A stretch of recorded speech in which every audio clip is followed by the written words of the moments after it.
কোম্পানিগঞ্জের নামকরণের ইতিহাস খুঁজলে জানা যায় কোম্পানিগঞ্জ তথা যোগীদিয়া ছিল বিশ্বের গুরুত্বপূর্ণ বাণিজ্যিক সমুদ্র বন্দর। 1953 সালে এই স্থানে ইস্ট ইন্ডিয়া কোম্পানি কুঠি স্থাপন করে ব্যবসা বাণিজ্য শুরু করে। 1956 সালে কোম্পানি একটি বস্ত্রকল স্থাপন করে। পরে ফরাসিরাও এখানে বিশাল কাপড়ের কল স্থাপন করে এবং স্থানীয় যোগী মানে তাঁতি যাদেরকে বলা হয় এদের উৎপাদিত দেশীয় বস্ত্রসহ এসব কাপড় এবং লবণ যোগীদিয়া সমুদ্র বন্দর দিয়ে বিদেশে রপ্তানি হতো।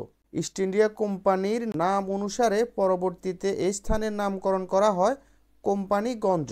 এই কোম্পানিগঞ্জের যোগীদিয়ার চন্দ্রদ্বীপ, বাকলা, ভূষণা, বিক্রমপুর, মেহেরকুল অঞ্চলের পণ্ডিতদের সম্মেলন বসত এবং ব্রিটিশ বিরোধী আন্দোলনের সৈনিক মাস্টার দাস, সূর্য সেন, অনন্ত সিংহ, লোকনাথ বল, বিভূতিভূষণ ভট্টাচার্য, হারান ঘোষ প্রভৃতি সেখানে বৈঠক করতেন। বিস্তীর্ণ চরাঞ্চল, গরু মহিষ, অতিথি পাখিদের অভয়ারণ্য কোম্পানিগঞ্জ 8টি ইউনিয়ন ও একটি পৌরসভা নিয়ে গঠিত।